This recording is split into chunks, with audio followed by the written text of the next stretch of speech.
Hello, mabuhay! Welcome to Aprons and Pots Kitchen. Ang gagawin po natin ngayon ay pudding. Ito po ay manggagaling sa ating stale bread or sa lumang tinapay. And kung bago po kayo sa aming channel, please like, subscribe, and click the bell button. At shout out po kay Glyza Meteoro. So narito po ang ating mga gagamitin. Gagamit po tayo ng stale bread,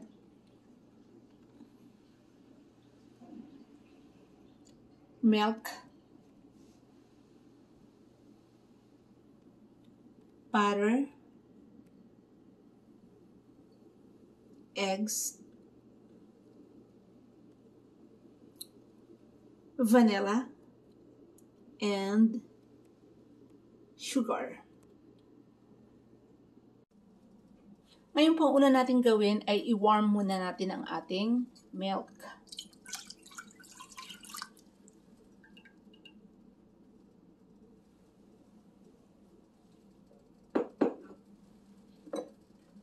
So, haluin lang natin. Ilagay natin ang ating sugar. Haluin ulit.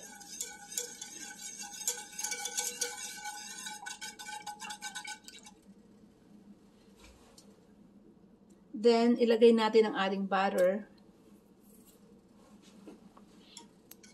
Pwede pong ibukod nyo ang pag-warm ng butter or pwede nyo isama. Depende kung anong gusto nyo. Pero sa akin, parang isang gawaan lang. Isasama ko na siya agad. Sinasama ko na agad.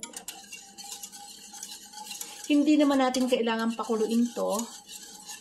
Ang ano lang, kailangan mo warm up siya. Kasi, yun nga, since matigas yung tinapay, so, kailangan i-warm natin ito.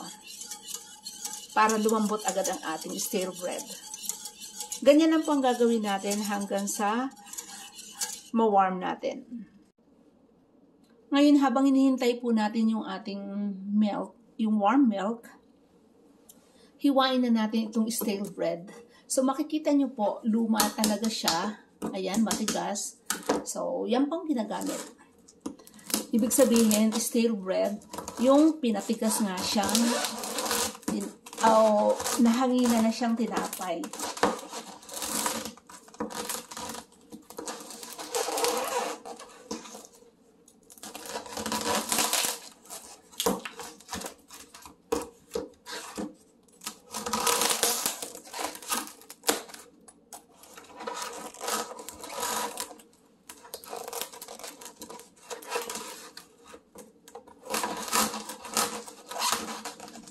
So, matigas talaga siya.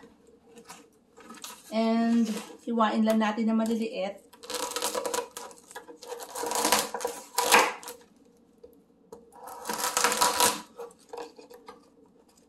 Hanggang sa matapos natin lahat. So, ito na ang ating stale bread. Ilagay na natin dito sa ating pan. Na-buttered ko ng pan. So, ilagay na natin.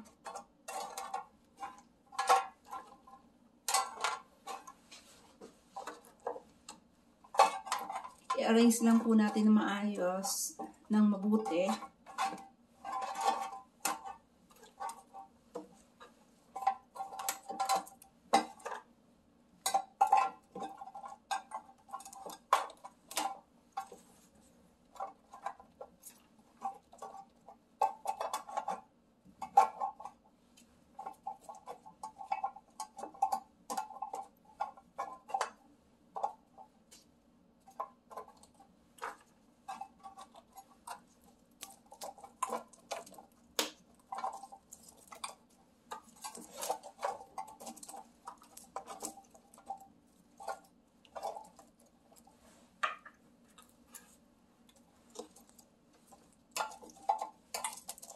So, ito, nailagay na natin. Ang gawin natin ay yung ating butter. So, hindi na siya ganun hindi siya mainit na mainit. Warm lang talaga. Ilagay na natin ang ating vanilla. Haluin lang natin. Then, ilagay natin ang ating eggs.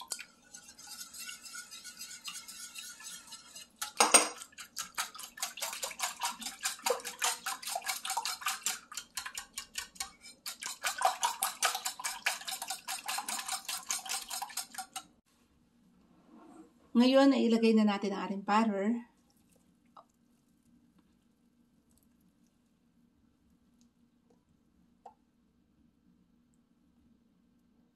Siguraduhin po nating mababasa natin lahat ang ating tinapay para po siya ay lumambot. Okay? Then, ang gagawin po natin ay ilulubog lang natin siya. Kasi kita nyo, kailangan nakasubmerge siya lahat.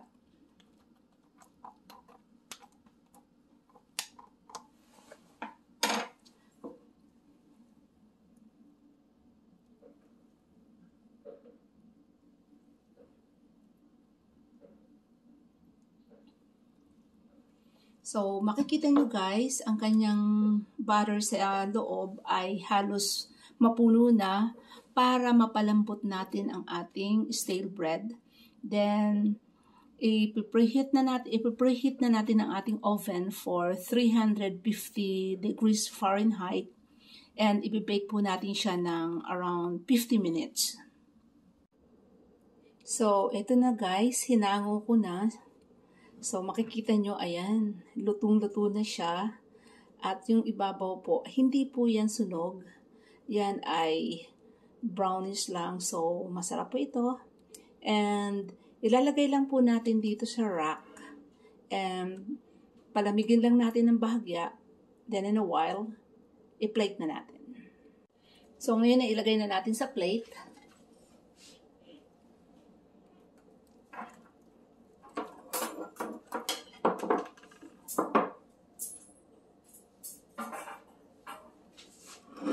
Ayan, makikita nyo ang ating masarap na pudding. And lagyan lang natin ng icing sugar.